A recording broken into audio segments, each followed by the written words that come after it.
오늘 나눌 말씀은 레위기 3장 1절입니다. 레위기 3장 1절 말씀 우리 함께 봅니다. 레위기 3장 1절 우리 한 목소리로 읽겠습니다. 사람이 만일 화목제의 제물을 예물로 드리되 소로 드리려면 수컷이나 암컷이나 흠없는 것으로 여호와 앞에 드릴지니. 아멘.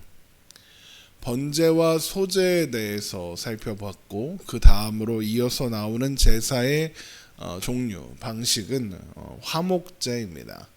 화목제는 제물의 종류에 따라서 소의 화목제, 양의 화목제, 염소의 화목제 이렇게 구분됩니다. 레위기 3장 1절 사람이 만일 화목제의 제물을 예물로 드리되 소로 드리려면 이렇게 해서 소의 화목제.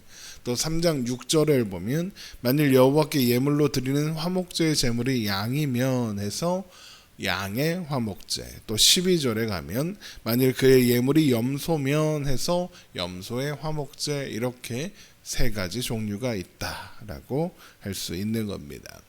레위기 7장에 따르면 이런 화목제는 세 가지 목적으로 드려진다는 것을 알 수 있습니다. 첫 번째는 감사할 일이 있어서 드리는 감사의 제사로 77절이나 초막절 같은 감사의 절기에 드렸습니다. 우리 레위기 7장 11절을 보겠습니다.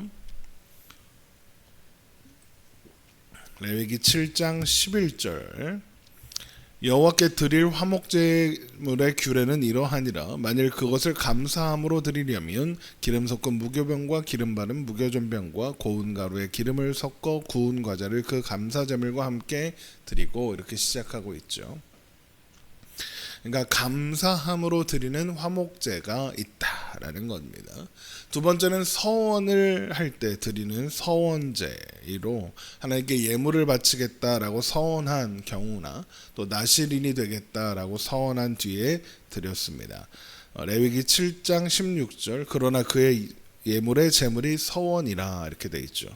또 세 번째 이유는 특별한 이유는 없으나 마음의 감동에 따라 드리는 자원하여 드리는 자원제입니다. 7장 16절을 계속 보면 서원이나 자원하는 것이면 이라고 해서 서원제와 자원제가 구별되어 있는 것을 볼 수 있습니다.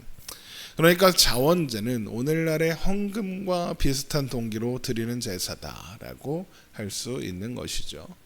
오늘은 화목제는 이렇게 세 가지 경우에 드리는 제사구나 이렇게만 확인하고 각각에 대한 내용은 7장을 다룰 때 자세히 살펴보려고 합니다. 이렇게 드려지는 화목제는 히브리어로 슐라밈으로 이 단어는 평화를 의미하는 샬롬에서 나온 단어입니다. 그래서 화목제는 평화제 이렇게 번역할 수도 있는 겁니다. 이런 화목제라는 이름에서 알 수 있는 것처럼 하나님은 이 제사를 통해서 자기 백성들에게 평화를 주시기를 원하십니다. 평안을 화평을 주시기 원하십니다.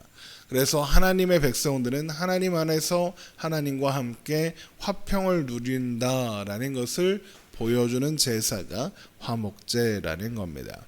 그리고 그런 목적, 하나님의 목적을 잘 드러내는 모습이 예물을 제사에 참여한 사람들, 그러니까 제사장과 예배자가 나누어 갖도록 하셨다는 겁니다. 레위기 7장에 따르면 제사장은 가슴 부위와 오른쪽 뒷다리를 받게 되고 내장 덮인 기름과 제사장 몫을 뺀 나머지 모든 부위를 예배자가 받게 됩니다. 그런데 예배자는 그 받은 몫을 하루 이틀 사이에 다 먹어야 했습니다. 혹시라도 셋째 날까지 예물이 남아 있으면 태워야 했죠.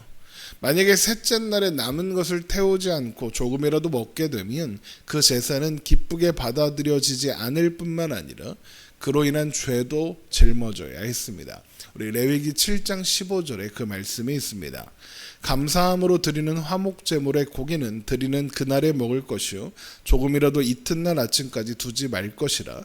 그러나 그의 예물의 제물이 서원이나 자원하는 것이면 그 제물을 드린 날에 먹을 것이요 그 남은 것은 이튿날에도 먹되 그 제물의 고기가 셋째 날까지 남았으면 불사를 지리 만일 그 화목제물의 고기를 셋째 날에 조금이라도 조금이라도 먹으면 그 제사는 기쁘게 받아들여지지 않을 것이라 드린 자에게도 예물답게 되지 못하고 도리어 가증한 것이 될 것이며 그것을 먹는 자는 그 죄를 짊어지리라 합니다.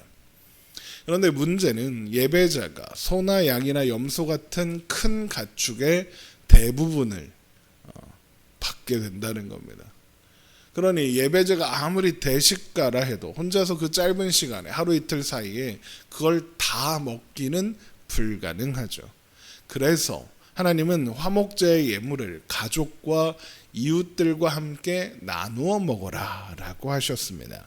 우리 신명기 12장에 한번 가보겠습니다. 신명기 12장 5절입니다. 신명기 12장 5절 말씀. 신명기 12장 5절입니다. 오직 너희 하나님 여호와께서 자기의 이름을 두시려고 너희 모든 지파 중에서 택하신 곳인 그 계실 곳으로 찾아 나아가서 너희의 번제와 너희의 제물과 너희의 11조와 너희 손의 거제와 너희의 서원제와 낙헌 예물과 너희 소와 양의 처음 난 것들을 너희는 그리로 가져다가 드리고 거기 곧 너희 하나님 여호와 앞에서 먹고 너희의 하나님 여호와께서 너희의 손으로 수고한 일에 복주심으로 말미암아 너희와 너희의 가족이 즐거워할지라. 가족과 함께 먹으라고 되어 있죠. 또 17절에 내려가시면 신명기 12장 17절 너는 곡식과 포도주와 기름의 11조와 내 소와 양의 처음 난 것과 내 소원을 갚는 예물과 내 낙헌 예물과 내 손의 거제물은 내 각 성에서 먹지 말고 오직 내 하나님 여호와께서 택하실 곳에서 내 하나님 여호와 앞에서 너는 내 자녀와 노비와 성중에 거주하는 레위인과 함께 그것을 먹고 또 내 손으로 수고한 모든 일로 말미암아 내 하나님 여호와 앞에서 즐거워하되 너는 삼가 내 땅에 거주하는 동안에 레위인을 저버리지 말지니라. 이렇게 되어 있습니다. 그러니까 화목제는 가족과 또 이웃들, 특별히 레위인들과 함께 나누어 먹게 되는 거죠. 그러면 상황이 어떻게 되겠습니까? 잔치, 파티가 될 겁니다. 그러니까 화목제를 드리고 나면 자연스럽게 잔치로 연결되는 겁니다.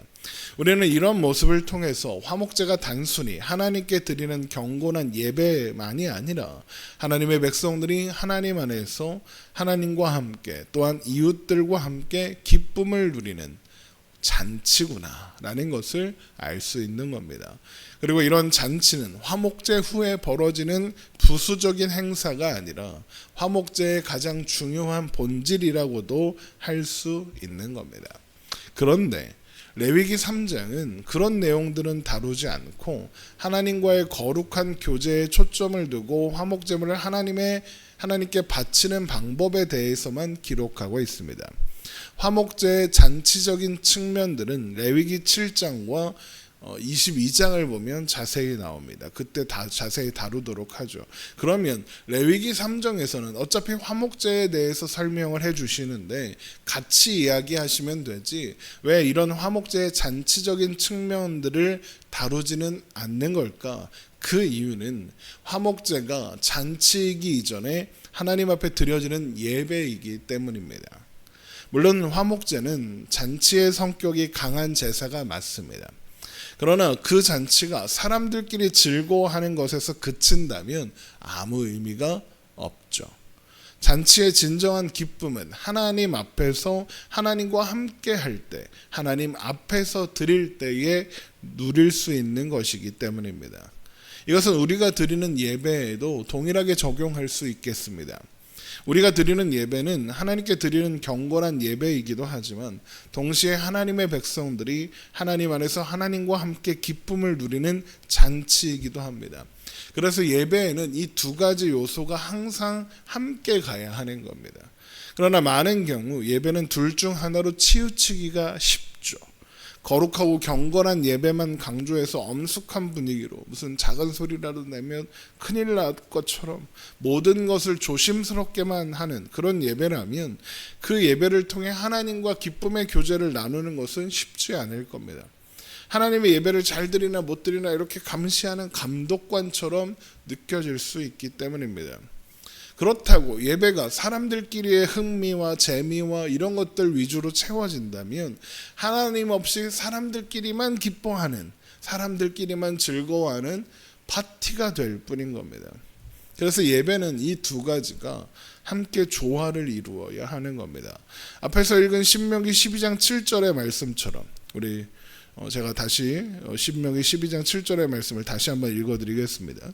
거기 곧 너희의 하나님 여호와 앞에서 먹고 너희의 하나님 여호와께서 너희의 손으로 수고한 일에 복주심으로 말미암아 너희와 너희 가족이 즐거워할지니라. 하나님 앞에서 먹고 너희와 너희 가족들이 함께 즐거워하라입니다. 예배는 하나님께서 주신 복으로 말미암아 하나님 앞에서 하나님과 함께, 그리고 이웃들과 함께, 가족들과 함께 즐거워하는 것이고, 그것이 하나님께서 기뻐하시는 예배다라는 것이죠. 그런 것처럼 우리의 예배, 그리고 나아가서 우리의 신앙생활은 경건, 거룩이라는 그 이름의 무게에 짓눌려서 엄숙하고 뭔가 진지하고 진중하기만 한 것이 아니라, 또 내 만족과 내 기쁨만을 위해서 하는 것이 아니라 하나님과 화평을 누리고 하나님 안에서 하나님으로 인해 하나님이 주시는 기쁨으로 충만해져 가는 그런 일이 되어야 한다는 거죠. 예수님은 우리에게 바로 그런 기쁨을 허락해 주시기 위해서 이 땅에 오신 겁니다. 예수님께서 우리를 위한 화목제물이 되셨습니다. 예수님의 십자가가 우리를 위한 속죄제이며 화목제가 되는 겁니다. 그런 말미암아 우리는 하나님과 화목을 누리고 그 안에서 진정한 화평과 즐거움을 누리게 하신 겁니다. 로마서 5장 9절을 한번 찾아보겠습니다. 로마서 5장 9절. 로마서 5장 9절입니다. 다음 말씀도 로마서 5장에 있는 말씀 찾아볼 거니까 레위기로 돌아가지 마시고 로마서 5장을 펴놓으십시오. 로마서 5장 9절. 그러면 이제 우리가 그의 피로 말미암아 의롭다 하심을 받았으니 더욱 그로 말미암아 진노하심에서 구원을 받을 것이니 곧 우리가 원수 되었을 때에 그의 아들의 죽으심으로 말미암아 하나님과 화목하게 되었은지. 예수님의 죽으심이 화목제였다는 겁니다. 화목하게 된 자로서는 더욱 그의 살아나심으로 말미암아 구원을 받을 것이니라. 그뿐 아니라 이제 우리로 화목하게 하신 우리 주 예수 그리스도로 말미암아 하나님 안에서 또한 즐거워하느니라. 화목제주. 이렇게 우리는 예수 그리스도를 통하여 하나님과 온전한 화목을 누리고 되었고, 그래서 언제나 하나님 안에서 참된 기쁨과 즐거움을 누릴 수 있게 되었습니다. 화목제 아닙니까? 그리고 이 기쁨과 즐거움은 그 누구도 빼앗을 수 없습니다. 왜냐하면 이 기쁨이 세상이나 사람이나 어떤 상황으로부터 온 것이 아니라 예수 그리스도로부터, 예수 그리스도로 말미암아 누리게 된 평화, 하나님과의 화평을 통해서 주어진 것이기 때문입니다. 그래서 바울은 우리가 환난 중에서도 즐거워할 수 있다라고 고백하는 겁니다. 로마서 5장 1절입니다. 그러므로 우리가 믿음으로 말미암아 의롭다 하심을 받았으니 우리 주 예수 그리스도로 말미암아 하나님과 화평을 누리자. 또한 그로 말미암아 우리가 믿음으로 서 있는 이 은혜에 들어감을 얻었으며 하나님의 영광을 바라고 즐거워하느니라. 다만 이뿐 아니라 우리가 환난 중에도 즐거워하나니 이는 환난은 인내를, 인내는 연단을, 연단은 소망을 이루는 줄 알미로다. 하나님과 화목한 관계 가운데 있으면 내 앞에 있는 상황이 어떠하든지 기쁨의 제사가 될 것이요 즐거움의 잔치가 된다라는 겁니다. 이것이 화목제를 통해서 확인하는 예배의 기쁨이고 예배의 능력입니다. 예수 그리스도로 말미암아 하나님 안에서 하나님과 누리는 평화, 그것이 우리가 드리는 예배를 통해 공급되는 기쁨의 근원이며 오늘을 살아가는 우리의 능력인 것을 기억하며 오늘도 하나님 안에서 하나님과 동행함으로 평화를 누리며 기쁨을 누리며 안식을 누리며 사는 우리가 되기를 주님의 이름으로 축원합니다. 기도하겠습니다.